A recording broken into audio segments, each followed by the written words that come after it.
নবীজি এখানে কবরে শুয়ে শুয়ে চোখের পানি ছেড়ে বলেছিলেন, হে খবর তুমি না কত ভাগ্যবান, তোমার এই কবরের ভিতরে থাকবে খতিজাতুল কুবরা, যে খতিজাকে আমি বেশি ভালোবাসি।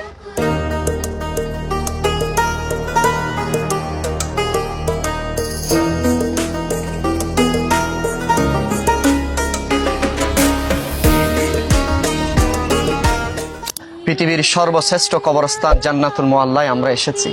এই কবরস্থান সেই কবরস্থান যেখানে নবী করিম সাল্লাল্লাহু আলাইহি ওয়াসাল্লাম এসে সব সময় আল্লাহর কাছে চোখের পানি ছেড়ে দোয়া করতেন। এই কবরস্থানে শায়িত আছেন উম্মুল মুমিনিন, আমার নবীজির সবচেয়ে প্রিয় ব্যক্তি হযরতে মা খাদিজাতুল কুবরা তাহেরা রাদিয়াল্লাহু তাআলা আনহা শায়িত। এই কবরস্থানে শায়িত আছেন আমার নবীজির সাহেব জাদাগণ। এই কবরস্থানে শায়িত আছেন আমার নবীজির দাদা জান আব্দুল মুত্তালিব। এই কবরস্থানে শায়িত আছেন আমার নবীজির চাচা জান আবু তালিব। এই কবরস্থানে শায়িত আছেন নবী করিম সাল্লাল্লাহু আলাইহি ওয়াসাল্লামের অসংখ্য সাহাবী। মা খাদিজাতুল কুবরা যখন দুনিয়া থেকে বিদায় নিচ্ছিলেন, রাসূলুল্লাহ সাল্লাল্লাহু আলাইহি ওয়াসাল্লামকে বললেন, ইয়া রাসূলুল্লাহ, আমি তো আপনার কাছে কিছু চাই না, তবে আমার একটা ওসিয়ত আছে।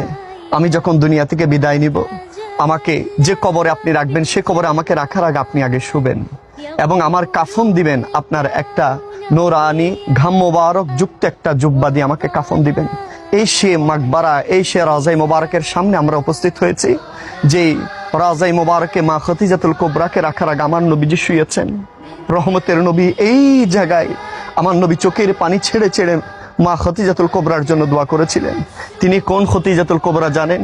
যে মা খাদিজাতুল কুবরা তাহেরা রাদিয়াল্লাহু তাআলা আনহু নবীজিকে এত বেশি ভালোবাসতেন, সমস্ত সম্পদ নবীজির কাছে কোরবানি দিয়েছেন।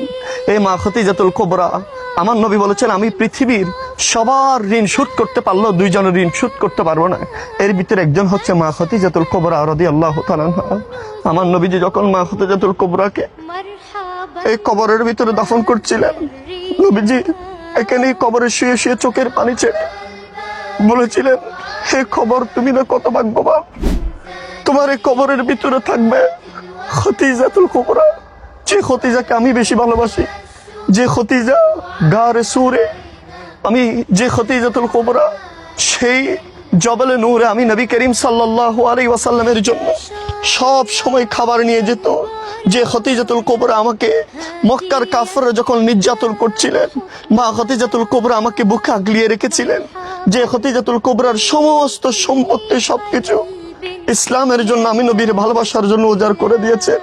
এই কবরস্থানে আমার নবীজি সর্বপ্রথম নিজে শুয়ে আসমানের দিকে তাকিয়ে তাকিয়ে দোয়াগুলো করেছিলেন এবং এই কবরস্থানে শুয়ে আমার নবী চোখের পানি ফেলেছেন এবং এই কবরস্থানে আমার নবী সব সময় আসতেন, সব সময় এসে মা খাদিজাতুল কুবরার জন্য মাগফিরাত কামনা করতেন এবং এই কবরস্থানে আমার নবীজি চোখের পানি ফেলতেন। এই কবরস্থানে রাসূলুল্লাহ সাল্লাল্লাহু আলাইহি ওয়াসাল্লাম কতবার গিয়েছেন। নবীজির কদমের সাথেই জান্নাতুল মুআল্লার ধুলিবালিগুলো লেগেছে। নবীজির সাহাবায়ে কেরাম এখানে বরকতময় জায়গায় শায়িত। আমরা এই বরকতময় জায়গায় এসে রাসূলুল্লাহ সাল্লাল্লাহু আলাইহি ওয়াসাল্লামের সেই ১৫০০ বছর পূর্বে নবীজি এখানে হেঁটেছেন। এই বরকতময় জায়গায় এসে আমরা আল্লাহর কাছে দোয়া করছি, আল্লাহ যেন আমাদের প্রত্যেকের জীবনের গুনাহ মাফ করে দেন, বিশ্বের মুসলমানের গুনাহ যেন মাফ করে দেন।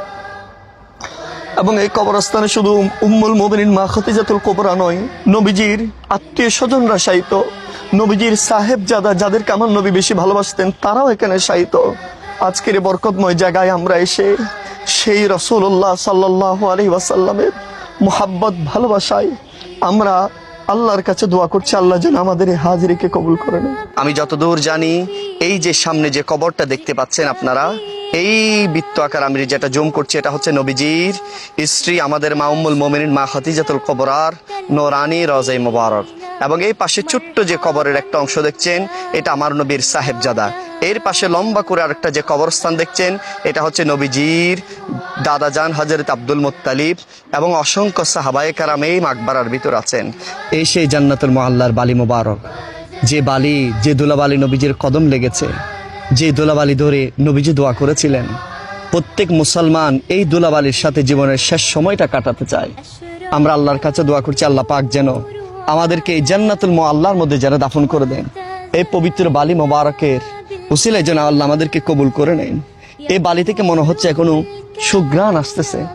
এই বালি কতই না ভাগ্যবান, এই বালি কতই না দামি, যে বালি নবী করিম সাল্লাল্লাহু আলাইহি ওয়াসাল্লামের প্রিয়জনরা যেখানে শায়িত, যেখানে রাসূলুল্লাহ সাল্লাল্লাহু আলাইহি ওয়াসাল্লামের স্ত্রী আমাদের মা উম্মুল মুমিনিন শায়িত, আমার নবীজির সন্তানগণ সাহেবজাদাগণ শায়িত, পৃথিবীর শ্রেষ্ঠ মানুষটা এই কবরস্থানে শায়িত। আজকে আমরা সে জায়গায় এসেছি, এই জায়গার ধুলাবালিগুলো আমরা নিচ্ছি। কতই না ভাগ্যবান এই ধুলাবালি, কতই না বরকতময় এই ধুলাবালি। এই ধুলাবালির উসিলা আল্লাহ আমাদেরকে কবুল করো। এই ধুলাবালি আমাদের চোখের সুরমা। এই ধুলাবালিতে প্রতিটা মুমিন চায় জান্নাতুল বাকিতে যদি আমার দাফন হতো, জান্নাতুল মুআল্লায় যদি আমার দাফন হতো। পৃথিবীর সর্বশ্রেষ্ঠ জান্নাতের কবরস্থান দুইটা, একটা জান্নাতুল মুআল্লা আর একটা জান্নাতুল বাকি। আমরা জান্নাতুল মুআল্লা এসেছি। আল্লাহ যেন আমাদের এখানে যদি এক টুকরা যদি একটা জায়গায় পায়, আমাদের মৃত্যুর পর কবর যদি এখানে হয়, আর কি লাগে একজন মানুষের, একজন ইমানদারের, একজন উম্মতের, একজন আল্লাহর বান্দা যিনি এই কবরে, ছোট্ট একটা কবর যদি হয়, ছোট্ট একটা মাটি যদি এখানে হয়, জীবন আর কিছু লাগবে না। ইয়া রাসূলুল্লাহ, আমাদের দাফন, আমাদের কাফন যেন জান্নাতুল বাকিতে হয় মদিনায়, আমাদের কাফন, আমাদের দাফন যেন জান্নাতুল মুআল্লায় হয় মক্কাতুল মুকাররমা। আল্লাহ তুমি বিশ্বের মুসলমানকে হাজিরি কবুল করো। সে পূর্বের যে কবরস্থান ছিল, যেখানে আসহাবে রাসূলুল্লাহ শায়িত, উম্মাহাতুল মুমিনিন শায়িত, আমার নবীর সাহেবজাদাগণ শায়িত, আমার নবীর দাদাজান শায়িত, আমার নবীর চাচাজান শায়িত, এটা হচ্ছে সেই জান্নাতুল মুআল্লার মূল কবরস্থান। মনে হচ্ছে জান্নাতের একটা টুকরার মধ্যে আমরা বসে আছি। সামনে রাসূলুল্লাহ সাল্লাল্লাহু আলাইহি ওয়াসাল্লামের প্রিয় ব্যক্তিরা শায়িত আছেন, যাদের রাওজায়ে মুবারক জিয়ারত করতে আমার নবী সবসময় আসতেন।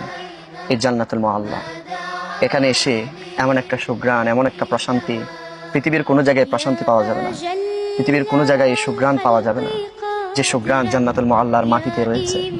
যে সুঘ্রাণ আমি পাচ্ছি, আমার নাকের ভিতরে সুঘ্রাণটা আসতেছে। আল্লাহ পাক এই বরকতময় জায়গায় আমাদেরকে বারবার আসার তৌফিক দান করুন। এই জায়গায় রাসূলুল্লাহ সাল্লাল্লাহু আলাইহি ওয়াসাল্লামের প্রিয়জনরা শায়িত। আমার নবী যে জায়গার জন্য দোয়া করেছেন, রাসূলুল্লাহ দোয়া, এটা কেমন কথা? এই জায়গায় কবরস্থানে আমার নবী শুয়েছেন, কেমন কথা সেটা?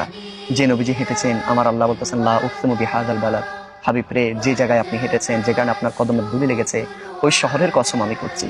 আর সে শহরের ভিতরে সর্বশ্রেষ্ঠ পৃথিবীর কবরস্থান জান্নাতুল মুআল্লার কবরস্থানে আমরা এসেছি। সম্মানিত দর্শক, আমরা যদি এগুলার কোনো বর্ণনা, তো আমাদের সেটা যোগ্যতাই নেই, এগুলার কোনো বর্ণনা আমরা দিতে পারবো না। নিজের এগুলা ভাবতেই ভেতরে যেন কেমন যেন কম্পিত হয়ে ওঠে। এই জায়গাগুলোতে আমরা আসছি, একজন গুনাহগার উম্মত হয়ে এই জায়গায় আসছি, যে জায়গায় নবীজি দোয়া করেছেন সেই দোয়ার জায়গায় আসছি। এটা ভাবতে কেমন যেন নিজের ভিতরে প্রশান্তি লাগতেছে। আমরা পাপী হতে পারি আল্লাহ, আমরা সে জায়গায় এসে হাত তুলেছি যে জায়গায় তোমার নবীজি হাত তুলেছেন। আল্লাহ, আমরা গুনাহগার হতে পারি, আমাদের কোনো আমল না থাকতে পারে, আমাদের আমল কম থাকতে পারে। আল্লাহ, সে জায়গায় এসে হাত তুলেছি যেটা জান্নাতুল মুআল্লা, যেটা জান্নাতের একটা অংশ, যেখান থেকে দোয়া করলে দোয়া কবুল হয়। আমার নবী সব সময় এই জায়গায় এসে দোয়া করতেন। আল্লাহ, আমরা হাত তুলে দিয়েছি। আল্লাহ, আমাদের হাজিরিকে তুমি কবুল করে নাও। আল্লাহ, আমাদের ফরিয়াদকে তুমি কবুল করে নাও। আল্লাহ, বিশ্বের মুসলমানকে হিফাজত করে নাও। আয় আল্লাহ, উম্মুল মুমিনিন মা খাদিজাতুল কুবরা, নবীজির আসহাবে রাসূলুল্লাহ, আহলে বাইতে রাসূলুল্লাহ রসুল, আমাদের দোয়াকে কবুল করে নাও। আমিন আমিন বিরহমাতিকা ইয়া আরহামার রাহিমিন।